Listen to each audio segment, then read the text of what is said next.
വീട്ടിലെത്തി ഗിഫ്റ്റ് തുറന്നു നോക്കിയപ്പോൾ ദിവ്യയ്ക്ക് ആകെ വല്ലാതെയായി. അവൾ വേഗം നവീനെ വിളിച്ച് അവന്റെ വീട്ടിലേക്ക് പോയി. അവിടെ ആ CD നവീൻ പ്ലേ ചെയ്തു കൊടുത്തു. അത് കണ്ടതും ദിവ്യ കരയാൻ തുടങ്ങി. നീ എന്തിനാണ് കരയുന്നത് എന്ന് നവീൻ ചോദിച്ചപ്പോൾ ഇതിലുള്ളത് ഞാനല്ല, എന്റെ ചേച്ചിയായ ധന്യയാണ് എന്നവൾ പറഞ്ഞു. അത് കേട്ടതും നവീൻ ഞെട്ടിപ്പോയി. ധന്യ ഇപ്പോൾ എവിടെയാണ് എന്ന് ചോദിച്ചപ്പോൾ ദിവ്യ ഫ്ലാഷ്ബാക്ക് പറയാൻ തുടങ്ങി. ചെറുപ്പം മുതലേ ധന്യയ്ക്ക് അഭിനയിക്കാൻ ഇഷ്ടമായിരുന്നു. സ്കൂൾ ആനുവൽ ഡേയ്ക്ക് ഒരു നാടകത്തിൽ അഭിനയിച്ചപ്പോൾ അവൾക്ക് സിനിമയിൽ ചാൻസ് കിട്ടിയതാണ്.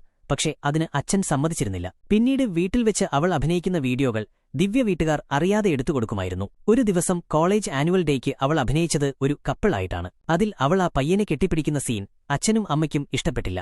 അത് വീട്ടിൽ വലിയ പ്രശ്നമായി മാറി. പിറ്റേന്ന് ധന്യദിവ്യയ്ക്ക് അവളുടെ സുഹൃത്തായ ദീപക്കിനെ പരിചയപ്പെടുത്തിക്കൊടുത്തു.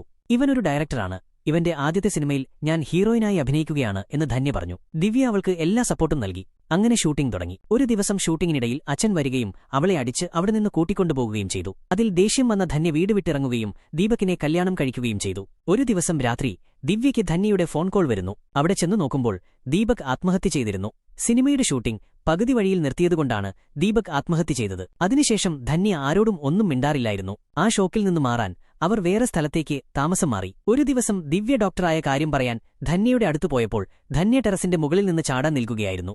ദിവ്യയോട് ചിരിച്ചുകൊണ്ട് ധന്യ മുകളിൽ നിന്ന് താഴേക്ക് ചാടി. അത് അച്ഛനും അമ്മയ്ക്കും താങ്ങാൻ കഴിഞ്ഞില്ല. ആ സംഭവത്തിന് ശേഷമാണ് സിനിമ എന്ന വാക്ക് കേൾക്കുമ്പോൾ അച്ഛനും അമ്മയ്ക്കും ദേഷ്യം വരുന്നത് എന്ന് ദിവ്യ പറയുന്നു. നിങ്ങൾ മനസ്സിൽ വിചാരിക്കുന്ന കാര്യം ഒരിക്കലും നടക്കില്ല എന്ന് പറഞ്ഞ് ദിവ്യ അവിടെ നിന്ന് പോകുന്നു.